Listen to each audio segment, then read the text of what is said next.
नमस्ते विद्यार्थियों। कक्षा 9 गणित पेपर सॉल्यूशन 50 मार्क्स का, जिसमें पाठ का समावेशन है पाठ 1 से 6। इसमें 4 सेक्शन है, सेक्शन ए बी सी और डी। सेक्शन ए 1-1 नंबर के, सेक्शन बी 2-2 मार्क्स नंबर के, सेक्शन सी 3-3 नंबर के और सेक्शन डी 4 नंबर के। हम सबसे पहले देखते हैं सेक्शन ए। पहला सवाल, निम्नलिखित कथन सत्य है या असत्य बताइए। प्रत्येक पूर्णांक संख्या एक पूर्ण संख्या भी है। असत्य, क्योंकि पूर्णांक में ऋण संख्या होती है जो पूर्ण में नहीं होती। नेक्स्ट, बहुपद x 6x की 3 घात माइनस 7x का वर्ग प्लस 5x प्लस 6 की घात 6 है। अब सबसे बड़ी घात ही उसकी घात कहलाएगी। यहाँ पर सबसे बड़ी घात तो 3 है और यहाँ पर 6 दिया है, इसलिए असत्य। नेक्स्ट, निम्न दिए गए प्रश्नों के उत्तर लिखें। यदि करणी में 5 + 3 का वर्ग बराबर a + b करणी में 5 हो तो रिक्त स्थान, तो a बराबर 14, b बराबर 6। द्विचल रैखिक समीकरण 2x + 3y बराबर 12 को प्रमाणित स्वरूप में लिखने पर a + b + c बराबर रिक्त स्थान होगा। उत्तर आएगा -7। यदि ये दोनों सवाल आपको हल चाहिए तो आप मुझे कमेंट कर सकते हैं।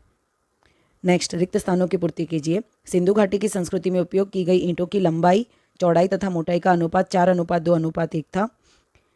कोण x' के अंदर क्या भाग को रिक्त स्थान चरण कहते हैं। ग्राफ बनाने पर x(o(y) प्रथम चरण, x'(o(y) द्वितीय चरण, x'(o(y' तृतीय चरण, तो उत्तर आएगा तृतीय। पृष्ठ के किनारे रिक्त स्थान होती है, उत्तर आएगा रेखाएं। आगे बढ़ते हैं। एक वाक्य में उत्तर दीजिए। बिंदु के कितने परिमाण होते हैं? 0, एक भी नहीं। थेल्स किस देश का निवासी था? ग्रीस। नेक्स्ट, करणी में 8 का वर्ग प्लस 15 का वर्ग यह परिमेय संख्या है या अपरिमेय?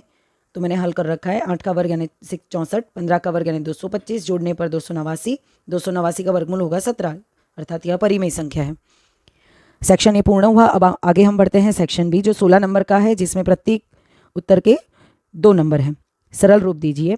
3 + करणी में 3 और दूसरे कोष्टक में है 2 + 2 करणी में 2। हल करें तो ये सर्व समीकरण का हम प्रयोग करेंगे। 3 एक कोष्टक में 2 + करणी में 2 प्लस करणी में 3, 2 + करणी में 2। गुणा करने पर 3 दूनी 6 प्लस 3 दूनी 6 करणी में 2। इन दोनों का गुणा होगा तो 2 करणी में 3 प्लस इधर गुणा होगा तो 2 करणी में 6। उत्तर। नेक्स्ट, कोण x तथा कोण y समपूरक कोण है। यदि कोण x बराबर 5 कोण y हो तो कोण x और कोण y ज्ञात कीजिए। यहाँ समपूरक कोण है, अर्थात इन दोनों कोणों का योग होगा 180। अब हमें कोण x बराबर 5 कोण y दे रखा है, तो कोण x की जगह हम मान रखेंगे 5 कोण y। 5 कोण y प्लस कोण y बराबर 180, जोड़ने पर 6 कोण y। 180 6 से कट गया तो 30 बचा, तो कोण y बराबर 30 माना है। अब कोण y का मान कोण x में, या कोण x बराबर 5 कोण y में कोण y का मान अगर रखते हैं हम, तो कोण x का मान आता है 150। 6x का वर्ग प्लस 17x प्लस 5। यहाँ पर हम ये गुणनखंड मध्यम पद को अलग करके करेंगे। 6 × 5, 6 × 5 = 30।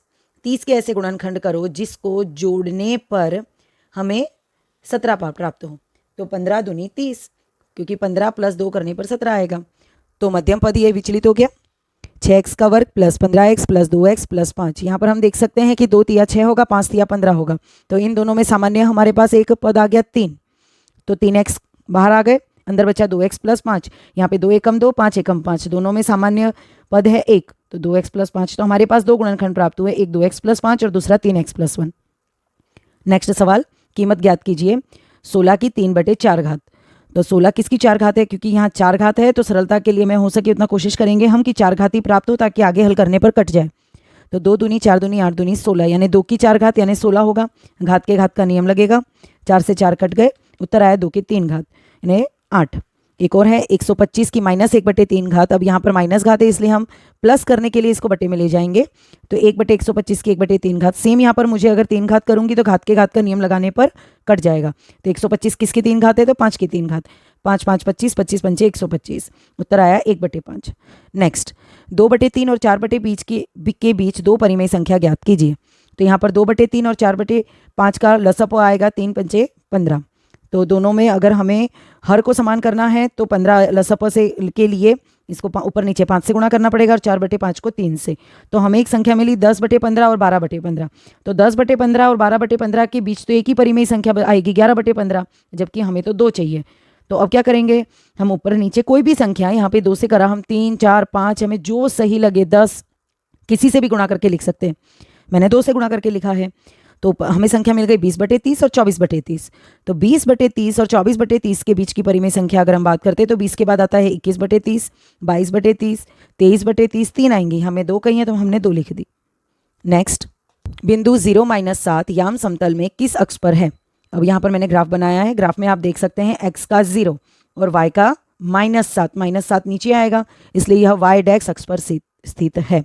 एक और है, बिंदु -3 और 1 याम समतल के किस चरण का बिंदु है? यहाँ पर हमें चरण कहा गया है, तो यहाँ पर हम देख सकते हैं x अक्ष है ऋण और y का बिंदु, x का बिंदु है ऋण और y का बिंदु है प्लस, तो ये हमें प्राप्त हो रहा है द्वितीय चरण में। नेक्स्ट, यदि a बराबर 5, b बराबर -5, c बराबर -3 और d बराबर 3 हो तो a b और c d किस चरण का बिंदु है? तो पहले हम a और b का मान रखकर a b ज्ञात कर लेते हैं -25, c d का मान भी रखते हैं तो हमें मिल जाता है -9। अब a b और c d जो निर्देशांक है दोनों ही ऋण है, और ऋण निर्देशांक तो कौन से चतुर्थांश में है? तृतीय चतुर्थांश में, तो हमारा उत्तर आएगा यह तृतीय चरण का बिंदु है। नेक्स्ट, दी गई बहुपद x - 2 और x + 2 के लिए p0 और p2 ज्ञात करें। तो सबसे पहले p ऑफ x बराबर है हमारे पास x - 2 और x + 2, 0 यानी x के स्थान पर 0 रखकर हल करते हैं, उत्तर आया -4। इसमें भी अब हमें p2 ज्ञात करना है तो x के स्थान पर 2 रखते हैं, उत्तर आया 0। यदि x - 1 यह p ऑफ x बराबर kx का वर्ग माइनस करनी में 2x + 1 का एक गुणनखंड हो तो k का मान ज्ञात करें। यहाँ पर हमें बता रखा है कि एक गुणनखंड है, यदि एक गुणनखंड है इसलिए हम x - 1 बराबर लिखेंगे 0। x बराबर -1 0 के उस तरफ जाएगा तो प्लस हो जाएगा, तो x बराबर 1।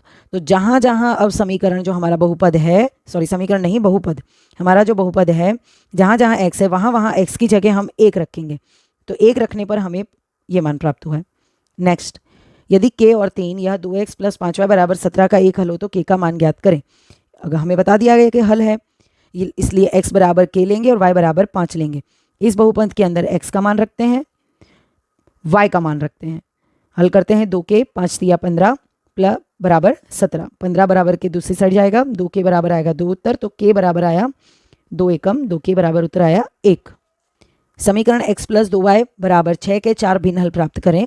तो सबसे पहले हम x का समीकरण बनाते हैं, 6, 2y बराबर किस तरफ गया तो -2y हो जाएगा। हम y का कोई भी मान रख सकते हैं जो हमें रखना हो, 2 3 4 5 संख्या रेखा अनगिनत संख्या है, हम कोई भी मान रख सकते हैं y का और क्रमशः हमें x प्राप्त होगा। तो 4 भिन्न हल हमें कहें, हमने 4 भिन्न हल प्राप्त कर दिए।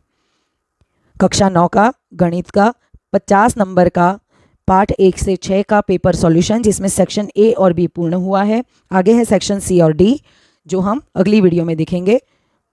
आप सभी को ये पूरा सेक्शन समझ में आ गया होगा। यदि कोई भी डाउट हो तो आप मुझे कमेंट कर सकते हैं। धन्यवाद।